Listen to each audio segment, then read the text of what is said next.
Huh, I guess I need to make a phone call. Well, it isn't that urgent. I'm sure I'll be fine if I wait until tomorrow. Okay, so I really need to make the phone call today. I know, I'll do it right now. It's just one little phone call. No big deal. I can't do it. I just can't. No more messing around. Let's do this. Hi, it's me, Jennifer, giving you the call to make sure you have all the information you need for whatever task. So nice to talk to you. Have a great day. Bye, Gold. Bye. Whew. I'm glad that's over with. Ah! Hi, I'm Jennifer, also known as SonicCrazyGal, and as you can tell from the opening, I really hate my phone. Anyone that knows me even remotely well knows that if you want to contact me, calling me is the worst way to go about it. Unless I'm literally standing right next to where the phone is plugged in when the phone goes off, I'm not picking it up. And I never return phone calls either. I might respond to a text within a day or so, but if you really want to actually tell me something and want a timely response, email is the way to go. I'm not sure why I hate phones so much, especially considering most people of my generation are constantly on their phones and have an obsession with selfies. Maybe it's because I didn't get a phone until I was 16 and I didn't really have any friends to call. Or it could be because I'm so bad at talking to people normally that not being able to see their body language just makes things so much worse.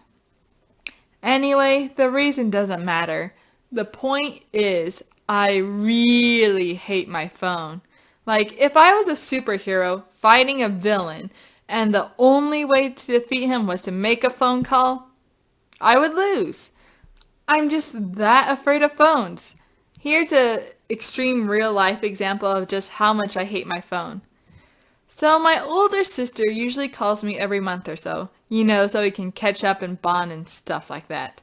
So I often miss the first few times she calls me until I actually check my phone and know to expect a call from her. Even if I keep missing her calls for weeks, I never call her back. I just can't do it. For me, it's easier to live with the guilt of not calling her back than it is to actually pick up the phone and call her. And you probably thought the intro was an exaggeration, didn't you? Seriously though, it has happened often enough that I worry she might think I'm avoiding her or that I hate her. And I swear, it's not like that at all. So Natalie, if you're watching this, I just want to let you know that I don't hate you and I'm not ignoring you. I just can't bring myself to make a phone call. Now, I don't want you to think I'm completely incompetent. As much as I hate the phone, I will use it for things that are really important. For example, I was in a car crash a while ago, and while the car was insured under my parents were in China. So I had to call and email back and forth between my parents a lot.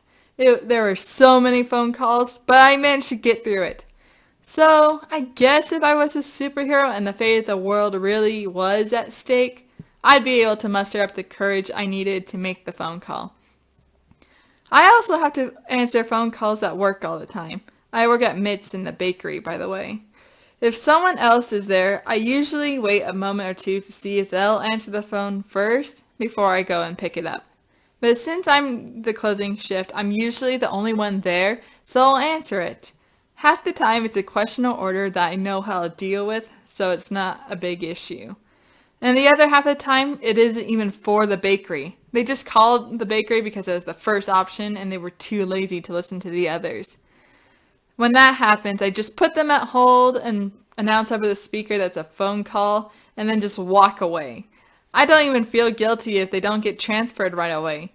If you didn't want to wait so long, you should have called the right department in the first place. Now, every now and then when I'm unable to answer a specific question, they'll ask to speak to my manager. But again, I'm the only one there. So I'll say they could call again in the morning.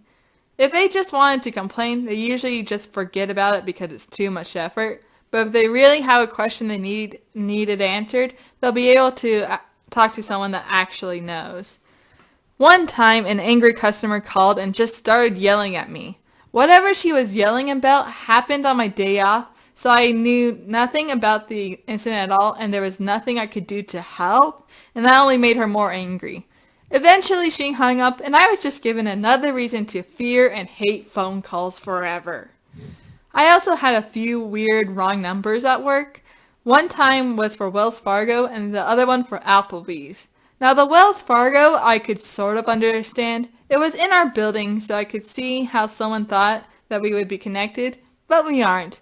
But Applebee's? I have no idea how that mistake took place. But I was just like, no, this is the Mitt's Bakery. And she was like, oh, sorry, and hung up. It was weird, but I just shrugged it off and went back to work.